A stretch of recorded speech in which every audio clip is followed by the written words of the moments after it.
Make sure you bring a sample. So we are back in the brand new episode of the Cincinnati Stingers NBA 2K17 expansion team, and last episode we went and played another season of the Stingers franchise, and yeah, we did not have a great season by any standards whatsoever. The Stingers, there's 31-51, a horrible record, our worst record of our franchise, but I mean, our new team, new face of the franchise, I guess. Or not really face of the franchise, but another big head on this team was Shane Wheeler coming to the team in the draft. But we went and checked out our power rankings. We're in the 20s, 24, and actually 17 though by Mark Spears. I'm pretty surprised about that, but 31-51.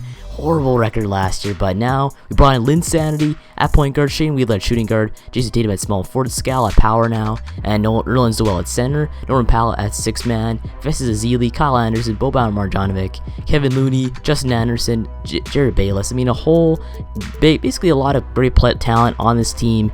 Maybe win over 31 games this season. Hopefully we do, but when it comes to all these minutes and all, we're going to go and distribute these ones a bit. Kevin Looney, Justin Anderson a bit, because Justin Anderson, he gets actually not too bad of an overall in this game if you go and develop him rightly. So as long as you had some untapped potential to him every year, I think Justin Anderson could maybe even develop into a good, maybe small forward, power forward bench player.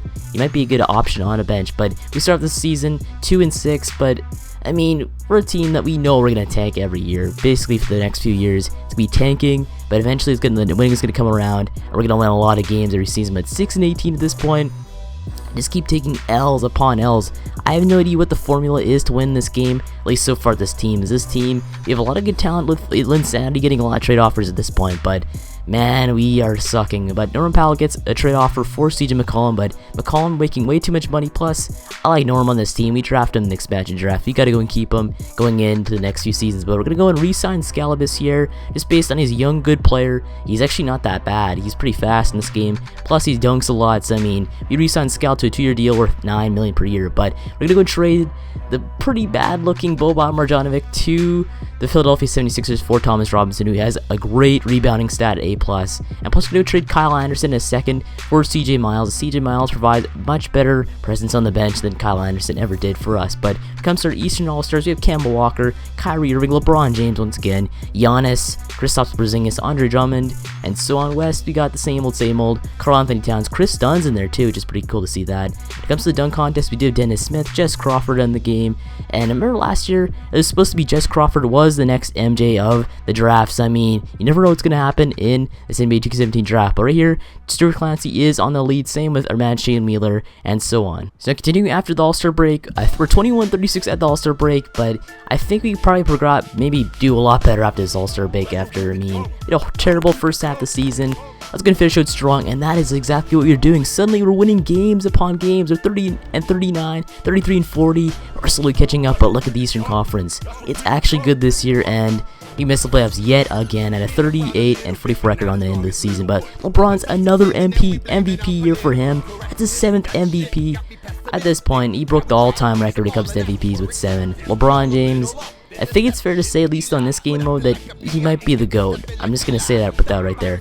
Obviously, Michael Jordan is a great player, but LeBron, he's kind of threatening him at this point. He's chasing that ghost. He's pretty close to basically catching that ghost. The 7th MVP award, and his 2nd Defensive Player of the Year award, too, in 2020. So, I mean, LeBron, I don't know, he's top 3 at least in this game mode for us, but LeBron is MVP once again. Shane Wheeler is the Rookie of the Year, so our 2nd Rookie of the Year. Obviously, Jason Tatum had a few years back, but Shane Wheeler provided 20 points per game. It was crazy last season for us, but LeBron Defensive Player of the Year once again. Mike D'Antoni, coach of the Golden State Warriors, is Coach of the Year once again, but all NBA team, same old, no big differences except Brandon Ingram is on there once again. Defensive player, or the defensive team, sorry. Karl Anthony Towns, LeBron, but all rookie first team. We do have Shane Wheeler on there. Had a great year for us, A+ 3-point shot. I like the guy. He'd be great for us in the next few seasons, along with Jason Tatum. But for season stats, we do have Shane Wheeler, 20 points per game, led us in that. Rebounds, we got Nerlens Noel. Assists per game, you have Jeremy Lin, Linsanity.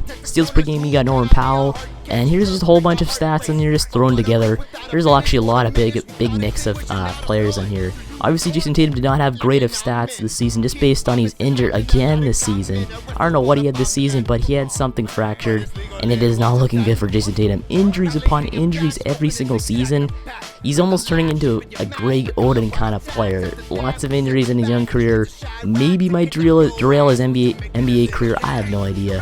Hopefully Jason Tatum though picks it up a bit, does not get injured, and has a successful NBA season next year. But Nerlens Noel leads us in a few categories. Nerlens Noel and Jeremy Lin up there, 19 and 16 double-doubles there, so that's pretty cool to see that. But our season stats for points per game, we're 23rd in points per game, and our points against allowed per game is under 100, so that's actually not too bad, I guess. We're a good defensive team, but our offense just fell flat the entire season. But our man Shea Lillard finished 14th in the league in points per game. That's not too bad for a rookie compared to the rest. But when it comes to NBA playoffs, though, NBA playoffs, I don't know who's going to win this one, to be honest. Every year it's a different team, but look, Raptors sweep the Cavs in the first round. Raptors win, move on to the Eastern Conference Finals against the Bulls. They sweep the Bulls, but they lose to the Minnesota Timberwolves in 5 games as the Timberwolves win the NBA Championship along with Karl-Anthony Towns, Chris Dunn, and Andrew Wiggins. But Karl-Anthony Towns is your Finals MVP there, obviously because he's like 92 overall. He's a great player, probably one of the best players in the NBA today and on this game. But DeMar DeRozan and Kyle Lowry just fell short. They are getting a little too old there.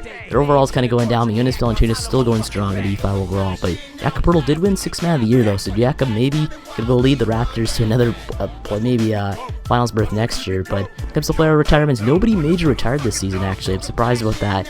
Probably the best player retired maybe is Taj Gibson, but other than that, nobody else really retired this season. So let's move on to staff retirements. We do have Jock Vaughn, who retired there. League meetings, we do have the threshold. It says decreased luxury tax threshold 5 million. So I mean, I personally have no idea what that means, but it has something to do with the luxury tax. So that's maybe going down 5 million. I'm not really sure. But draft lottery, we do have the Magic have our 11th overall pick there with a little bit of odds, but they end up moving to 8th overall there with our picks. So the Magic at the 8th overall pick, just based on they traded for a pick. I don't know how they acquired a pick the next few seasons, but with their staff for signings, we did sign a new CFO, and we did sign a new head coach in Kevin McHale, I believe. But when it comes to pre-draft workouts, really, I really have no idea what I'm looking for at this point. There's really not that really great of talent, but I'm kind of looking at Wally Bowman, though. Bowman, he is a point guard. We're looking for point guards this season, obviously, because point guards, it's a mess. We had Lynn Sandy, Jared Bayless. I don't know who else we had starters in the last few years, but we had a lot of different starting point guards. It's not really looking good at this point for us when it comes to point guards. So we're trying to find the next great point guard for our team. And Wally Bowman could be the guy, though, to lead us to an NBA championship if we basically move up to go select them. But coming to the NBA draft of this year, obviously the first overall pick goes to the Brooklyn Nets. The Nets, they're basically good in every single minor league thing I've ever done when it comes to going into the later years, like 2027, all that kind of stuff. The Nets, but the first pick in the NBA draft, the Brooklyn Nets select their power forward, Darnell Lynch, the first overall pick. So 6'10" from Kentucky, 246 pounds.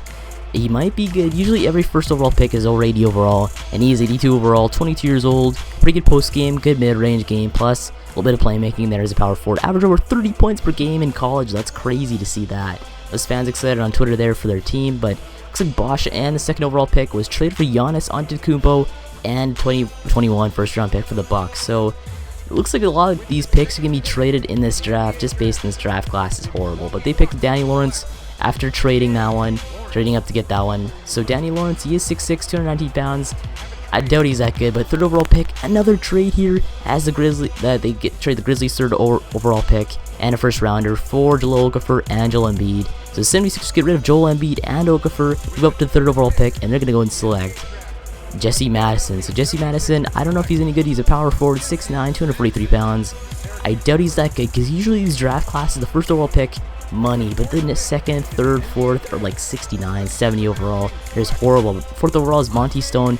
At this point, we're looking at to see if Wally Bowman is selected at this point. Maybe we might be able to sneak up and grab him. But fifth overall pick, and Elfrid Payton going to, I believe, the Bucks for Jabari Parker, and a Stingers first round picks. Their pick getting around here at this point. So now when it comes to trade finders, we're trying to go and trade somebody who'll get a pick, but we're put up Festus Ezeli in this one. We cannot find any draft picks for this year that are any good, but we're going to go and obviously trade Festus Ezeli as he's really not that good for the first round pick. There's got a few conditions on that one, but 20th overall, we're going to go and select Derek Moody for a point guard. So Derek Moody, 6'3", 174 pounds. I have no idea who to select at that point, but Darnell Lynch is 82 overall, Lawrence is 80 overall, 21 years old, Madison is 76 overall, 22 years old, but Wally Bowman is 72 overall, 23 years old, 6 feet tall. He's got A- playmaking. So the Mavs got a great player in Wally Bowman, but when it comes to the rest of the picks, like 70 overall, 68. I mean, most of these picks are a waste, but Moran is 74 overall, 20 years old. So at least you get a few gems in that one, but Moody is 64 overall, 21 years old.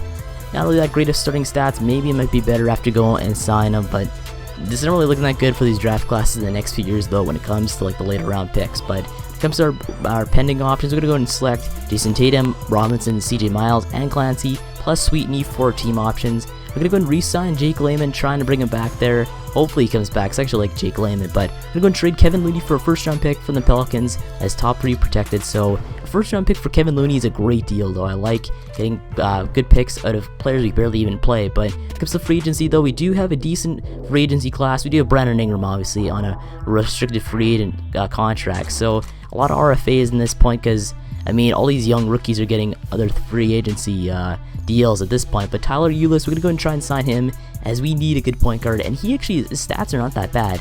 77 overall, 24 years old. He's got great shooting, great playmaking. I mean, he actually might be able to lead us to a playoff berth next year. I'm not really sure, but he actually looks pretty good to lead us to a playoff berth for next year. I know I said that a few years back, but I mean, I actually believe in Tyler Ulis to go and bring us back to the playoffs. We're gonna sign Damian Jones, Adebayo, and Ulis on here, but we're gonna trade Jared Bayless for a Sacramento top 5 protected pick in 2021.